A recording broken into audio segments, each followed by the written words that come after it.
So it's Friday, so it's time for Poets. Some of us know that as Push Off Early, tomorrow's Saturday, but in this context it's the Perioperative Enhancement Team. Inspired by Dr. Sol Aronson and the team at Duke, a selection of clips to get us thinking about the next steps in providing world-class perioperative care. You'll find the full lectures in our back catalogue, or join us at the upcoming Perioperative Practicum for expert discussions, business case tips and hands-on workshops. Go to www.ebpom.org and look for our international programme of perioperative practicums. Top Bed Talk. This piece is hosted by Desiree, Chappell and Monty Mythen, with contributions from their guests Shawna Butler of the Singularity University in Exponential Medicine and Jennifer Brandon of Hoag Orthopedic Institute in Irvine, California. Okay, so we're getting a lot of heat in the UK because we've taken a view in certain places that if you're above a particular BMI, you should be given an opportunity to lose, over a period of time, some weight before you get knee replacement, for example. So what's been misquoted is if you can't lose the weight, it doesn't mean you can't get the knee replacement, but there has to be a window of time in which you have to be given an opportunity to lose the weight and therefore perhaps have less bad type 2 diabetes or whatever it is. Jen, what do you do in Southern California? Looking around here, I've only seen one morbidly obese person, right? Okay, to be honest, since we got here. No, it's not true. Okay. It's not true. You're just looking in Newport. Orange County's Southern California is a large area. Give me that one. So where you work, do you have to try and drop? Do you have to have 6 months to see if you can shed some of the weight? Or no, we really don't. For our enhanced recovery program, we do have BMI baseline that to participate, just because they're going home so quickly, and so we want to make sure that they're the healthiest that they could be coming into the surgery. But it doesn't preclude somebody from having a joint replacement surgery. It just means you aren't necessarily participating in our enhanced recovery program that is based on how long you're staying in the hospital. We certainly have people having joint replacements with BMIs in the 50s, and with no window of opportunity to say, I wonder if we can get that down a bit before you get it. Some of our surgeons do. Okay. It's for us, it's very surgeon specific. Shawna. I'm not sure how to comment on this because I'm not in a surgical clinical environment to really know what some of the policies are. I can go back to years in doing transplant. So part of that is that if you are smoking or any of these other types of things, there is no way we would give you and put you on that list of organ donations if you haven't made the lifestyle changes that really make sense to give you that precious organ. I'm not sure if I can. With all the innovation, though, don't you think that the innovations, the wearables you referred to, all of those different things, couldn't that add a huge amount to people just grasping those few months to see if they can? Absolutely. So from the standpoint of engaging the types of encouragement, the assist, the technology, the information to help people have a more successful outcome, clearly, if we get people down to a healthier BMI or a less healthy BMI before they go into surgery, on every single metric where we've got a successful surgery and a successful outcome being at a healthier weight. So there's no there should be every incentive to have that happen. But at the same time, one of the really interesting challenges is if you are so uncomfortable, you can't move because you've got so much pain, it makes it really hard to get that weight down. Sure. So if you remove some of the pain, but one of the areas that I've seen be really successful is how do we use swimming, how do we use yoga? So they're really a good piece of prehab. And the other piece that people are missing out on is meditation and mindfulness. So using that, that's pretty low tech and pretty high as far as outcomes and improving. If that's all, I love what John Kabat-Zinn talks about. If you're breathing, you're doing something right. Let's start from there. You have to have a starting point. In Kentucky, I don't know if all of our patients are always even breathing some days. So I think for us that the transition from how we're reimbursed still so affects the patient selection. Well, yeah, I was just going to say the big difference that you've got there is you have a national insurance, so they are on the hook for the bill, and they're in line. They're the incentives as far as having a proper outcome, and then who gets selected and what the criteria are.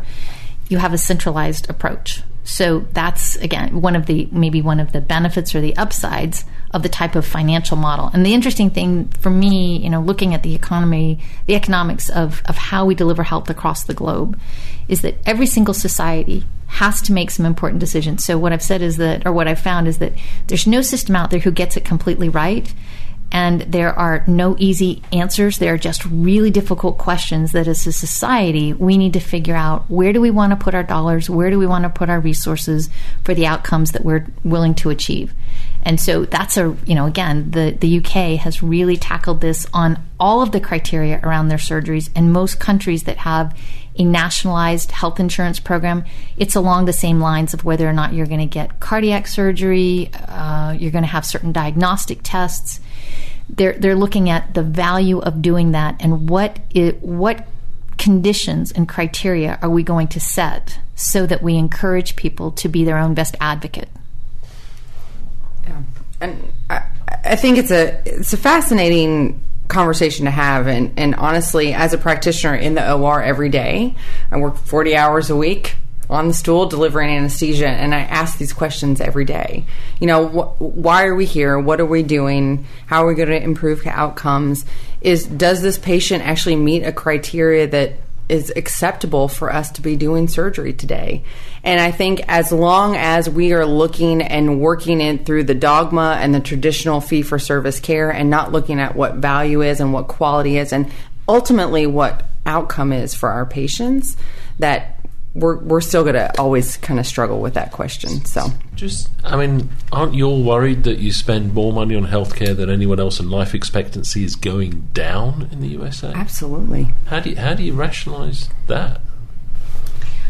I'm not sure that you rationalize it. I think what you need to be doing is looking at it and understanding it and figuring out why it's going in those directions. It's going down, isn't it? It is. Yes, it is. Absolutely it is. And this is where we talk about your zip code says more about indicating what your health outcomes will be than your DNA. And Come to Kentucky. Yeah. So I think that the interesting piece about this is that we, a phrase right now is the social determinants of health, that we are looking at your economic, your geography, your educational attainment, all of those pieces impacting your health. I'm not a real fan of using the word social determinants. I like social influences, because when I say determinants, it makes it feel like it's a foregone conclusion. I can't do anything about this. When we understand that these are the influences that influence either really good health or really crappy health, then we are able to, from a systems design, understand that if you don't have clean water, if you don't have safe sidewalks, if you don't have street lights, if you don't have clean air, if you don't have good schools and education and financial and economic opportunities, your health will suffer. And at the end of the day, when you're talking about particularly obesity, if I don't have a roof over my head, if I don't have food in my belly, if I don't feel safe and secure in my environment, if I'm not warm, any of those basic things, I don't really care what my insulin level is. I am in that pure survival mode. So if we really want to, I think so how do you rationalize this? I don't think you rationalize it and say that it's okay or this explains why we're doing it. I think it's really indication of what are the things that we can do to turn this situation around. Because when we're seeing these metrics, what are the factors that are forcing this into being? So no, I don't think you rationalize it whatsoever. I think you look at that and you make some course corrections quickly. Yeah. No, and I think and before we wrap things up, we talk about a systemic approach, but again, when you're looking at on the ground, and Jen, you can kind of talk to this, it's a different picture. What the expectations are, what I can actually achieve versus what the expectation of what I can achieve is. And so, do you deal with that with your patients? Well, I think you can set all the expectations that you can, but you can only change what you can change. So you just do the best that you can and try to put the best supports in place for people to make those changes so that they come into the situation, in our case, a surgery, for the best possible outcome that they can have. Yeah. I want to thank you guys, Shawna Butler, Jennifer Brandon. Thank you guys so much for joining us this evening on this wonderful conversation about what it is to provide value-based care, and Monty Mythen as well from the UK, and Top Med Talk. Thank you for joining us this evening. Thanks for downloading and listening to Top Med Talk. Don't forget to find us on social media. We're on Twitter, Facebook, Instagram, even got our own YouTube channel. Whichever your favourite social media feed is, we're bound to be there. Find us. Also, subscribe to this podcast so that you never miss an episode. And make sure you go to the Top Med Talk website, topmedtalk.com, and get on board with the email updates. Oh, whilst you're at it as well, I suggest you download our entire back catalogue. We're categorising at the moment. We're having a little look through it. It may not always be in the form that you currently find it. So if you get your hard drive ready for a full-on download via the website perhaps, or perhaps through your podcatcher. Oh, and if you fancy meeting us, why not go to the website edpom.org/meetings. Our next big event is EdPom USA, the Dallas Masters Course, a perioperative care practicum. Have a look for details of that and some of the other meetings coming up across the next year. edpom.org/meetings.